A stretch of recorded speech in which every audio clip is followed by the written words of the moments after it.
You're listening to the Retirement Solution Podcast with John Hicks. Feel like you're at the top of your game and maybe you'd like to hang it up and retire in the next few years. Well, this is the podcast for you. Here with John Hicks, I'm Jennifer Perry. And remember, if you have a question for us, reach out to us anytime online at retirementsolutionradio.com. I'll tell you who wasn't at the top of their game this year. We have to go there already. Yeah. Already. Any of my basketball teams that I follow or our clients follow, they didn't have a great year this year. No, but congrats to Morehead State for representing the state. Morehead State, there we go. I appreciate that. I'm locked in. I'm having them go all the way to the finals. Because we use bias in this 100% Of course we do. Of course we do. Of course we do. But you know who I know is not going to win this year, though, Jennifer? Who's that? Duke. It was the only and I saving do grace. Not care if you are a UK fan, a U of L fan, and anyone else fan. You just love it that Duke's not going to win. It was interesting to see Coach K, even in the final few games of theirs, he still thought they were in the tournament. And then, of course, COVID uprooted everything. But he also said during a news conference recently that really this is still the most fair tournament in college sports. That's why it's pure and it encompasses every part of our country. It's magnificent. It is still magnificent. I will say I've been watching some of the first round games because those are always, I think, the most fun watching to see who spoils the fun for everyone else. Absolutely. But did you do any bracket challenges this year? You know, I have gotten a few out there. Okay. I'm going to be honest. I did it with a very shallow heart. It was very difficult. I had no really bias was. to use. Yeah. And what I realized is there's so many teams that were typically perennial at the very top that are not this year. Now, listen, I like parity. I like it when everyone can compete. I think that that's a wonderful situation for all of us. But as a fan, man, that made it a little bit tougher. Yeah. But I got a few brackets out there. Okay. So I got the St. Bonaventure Bonnies. The going all the way. Go Bonnies. No, I don't. I'm totally kidding. That's ridiculous in every way. I hope they do it, by the way. I hope they prove me wrong. Yeah. That's impossible. Now, here's who I feel bad about. I feel real bad about my friend Chris Mack. Yeah. He had a really good team that had an okay year. I think that most everyone had them on the last group getting in. The fact they didn't, and I know that they're on that roster, in case some team gets COVID. Right.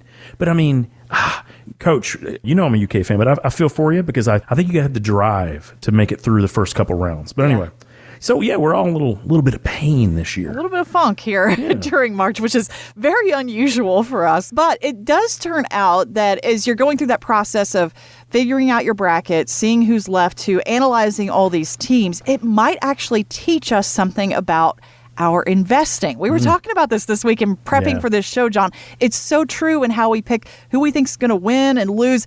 It is kind of the same as like stock picking. You know, I really looked at this and kind of figured out what are the things that, make us as human beings, what makes us get excited, what makes us go down. How do we feel like we've succeeded? Where do we feel like those losses happen? And what I've just exposed is just the emotional quandary that we go through, right? Just as human beings. The amazing thing is Jennifer, when we started talking about this, I realized, yes, the exact same way that I just approach this basketball season is often the exact same way we approach investing in the market. So, Jennifer, here's the ones I'm going to draw on. Number one, drama, emotions. I always tell my kids, so I got 11-year-old Maddie, who is fabulous, and 6-year-old Allie, both little girls, so wonderful, but they are emotional little beasts. And I always say, save your drama for your mama, because I can't hear all that right now. Poor Janelle. And I laugh about that. But, that drama that happens is just part of our lives. It's not a male or female thing. It's just how it goes. Right. But the more you watch college basketball, believe me, those play-in games are probably more exciting than some of those final games. Yes. Even. But the drama, the more you watch the stuff, the more dramatic it gets for us. I mean, I remember watching Pitchnoggle. What was his name? Something Pitchnoggle. Drop all these 3-pointers on Louisville is probably 15 years ago during the tournament. And he played for West Virginia, if you remember this. Bobby Huggins finally came back to West Virginia. Okay. And Jared Pitchnoggle, Billy Jack Pitchnoggle. That sounds better. I'm just going to call him. Billy Jack. Hey, listen. Hey, if you're out there, Pitchnoggle, I'm sorry, man. I just don't remember your name. So Billy Jack Pitchnoggle, I think he hit like 11 3-pointers in a row. I think he set if I remember right, I think he set the West Virginia record for 3-pointers done in a college tournament, basketball tournament. Amazingly enough, Louisville ended up winning that ball game. Crazy. Now, do you know, Jennifer, why I remember that game? Why is that? It was March Madness. Mm-hmm. It was craziness, all caught on screen. But that was when I just first started dating my wife, Tennille. Oh, okay. So the drama, the emotions, they all come in all at the same time. Now, how much emotion did you show during this game with someone you're None. newly dating? Zero. Okay. No, I was at You Buffalo held it Wild inside. Wings. I grabbed a pint of water or something and may have ingested that and probably paid little attention to her. Although every single time that Pitchnoggle wasn't hitting threes, I was across the room paying attention to her quite seriously. Anyway, no, but it's emotional, right? It's an emotional connection. But how is that any different of a disconnect between how we invest in our life savings? Whether it means we were a GE lifer and we've got that GE stock and we just don't want to let it go. No matter how it performs, or maybe it's Yum, or maybe it's Ford, or maybe it's UPS, right? All those things that become emotional quandaries, and the more we watch it, the more we stare at that stuff, the more it gets in our psyche, whether or not is a great choice for our investments or for our life. Now, I can honestly tell you that my wife ended up being the best choice that I've ever made. Of course. In any of these kind of things. And I mean that very honestly, and it's this time of year that always makes me think about that. But the drama is real, Jennifer. That's the biggest thing. So you want to make sure that you pay attention, just like you do to the basketball games, how we behave and how we feel afterward, right? Do we have resolve? Because when it comes to our life savings, if we're investing with that same emotion, that same passion, when things are going great, man, they're going great. But when they're not, sometimes that's what ends our tournament, right? Mm-hmm. We just want to make sure that we don't end the tournament before we even have a chance to retire. So that's one of the first things I would say is the drama is a big one. So here's another thing, Jennifer, I think we can learn from basketball tournaments in general. It's not about being perfect. Do you know that Warren Buffett used to put up $1 million if you got your bracket exactly right? Yeah, I don't think he's done that the last couple of years, obviously. But Right. How cool. Berkshire Hathaway's had to make some money, and they have. But yeah, he hadn't done that. But here's the reason why he was willing to put that up, guys. Do you know what it takes to get your bracket exactly right? Oh, what are the chances here? No, here's the crazy thing. I had to look this up. No, for real. I'm a math guy, and I had to look this up. Of course you are. You have a 1 in 9 quintillion. No. I did not say cotillion, which is what young ladies used to do when they were of the noble class and they were going to a dance back in the day. Not a cotillion. 9 quintillion. This is 1 followed by 18 zeros. Oh, boy.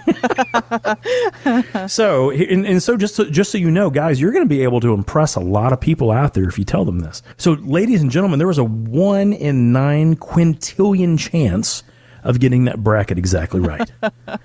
I'm out. No, it's not Well, that's the whole thing. So if we were thinking about investing in this exact same standpoint, what is the chance that you pick everything that's exactly right and not just 1 year for 25 or 30 years of retirement, Jennifer? Right. That's the whole point. It is impossible.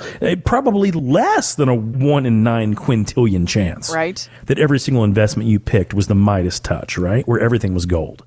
Chances are we're probably going to screw some stuff up. Hopefully we get back on track, right? Right. But the whole point is that this is what helps us understand why we need diversification. So a lot of us, we would say, oh man, I got one shot to print out this bracket and get it exactly right. But when it comes to investments, it should be a consistently moving number. We should always be looking, what is the smart thing to do now? And Jennifer, I'm going to talk about one more thing today, because we talked about drama, dealing with emotions. We've talked about how everyone wants to get the bracket exactly right, but that is not going to happen for anyone, right? For anyone. And here's the last one, past performance. And this is the year I'm going to talk about past performance because of exactly who's not in the tournament. Number 3, past performance does not guarantee the future. As a matter of fact, if I said, hey, when was the last time that Kentucky, Louisville, and Duke, none of those 3 were in the tournament? Jennifer, any ideas? Oh, it's had to be decades. Decades, right? It was. 1976 was the last time that Duke, Kentucky, and Louisville, all 3, were not in the tournament. You know how long ago that was? It was over 43 years ago. 43 years. So if we were looking at the basketball tournament like we did our investments, what are we typically looking for? We're looking for the things that have had a really good 10-year track record, 15-year track record, 25-year track record. You would have to go back 43 years to find a year like this year in relation to basketball. So if we were to ask you last year, what are the chances of UK, Louisville, and Duke not being in the tournament? The majority of us would say, 0 chance, John. Right. 0 chance, It's gonna be Jennifer. our There's year. no way. It's our Impossible. year. Mm-hmm. Not going to happen. No, one of those teams are probably going to win it all. But that would have been wrong. So we have to look at that and understand that just because the past has done one thing, that does not guarantee anything for future results. And I'm going to give a very important example here. Bonds going forward may be the most unattractive things in all of our portfolios if interest rates keep rising. Okay. So it's very important we understand this. So here's a little bit of meat for a moment. So I know we're talking about basketball and investments, but if you said, hey, what team is going to make it in the tournament, we would have had an idea. This is no different than saying, hey, bonds deserve a spot in my portfolio. I don't know. Looking at things right now as we go forward, bonds might be the most unattractive investment in every one of our portfolios if interest rates keep rising over the next 3, 5, 10 years. So the question is this, what do we do about it? Right. What can we do about it? What should we do about it? Well, number one, you shouldn't do anything unless you have a long-term game plan, right? Unless you have a written investment policy statement that suggests what you should change, you should not. But that makes it that much more important that that written investment policy statement goes back more than just 10 years. 43 years ago was the last time Louisville, Kentucky, and Duke didn't make it to the tournament. But it just happened. And now it got real. So what might happen over the next 10 years? Right. So we have to be aware of that. If bonds are the worst thing in your portfolio, you need to learn bond alternatives. You need to learn bond strategies. How do you ladder out of them? What can you do to hedge your downside risks? Because amazingly enough, a basketball tournament is just one thing. Hopefully you don't bet a bunch of money on it, right? But when it comes to your life savings, can you afford for that bet to not pay off if you weren't aware of it? Thanks for listening. Want more from John? Find us online at retirementsolutionradio.com.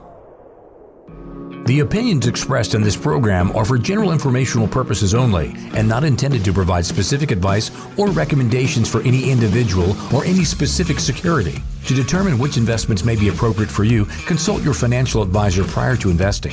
Any past performance discussed during this program is no guarantee of future results.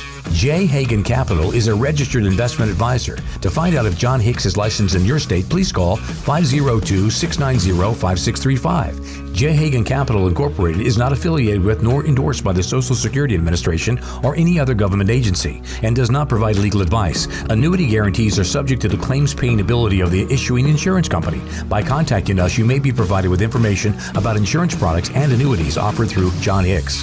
Kentucky Insurance License Number 998827.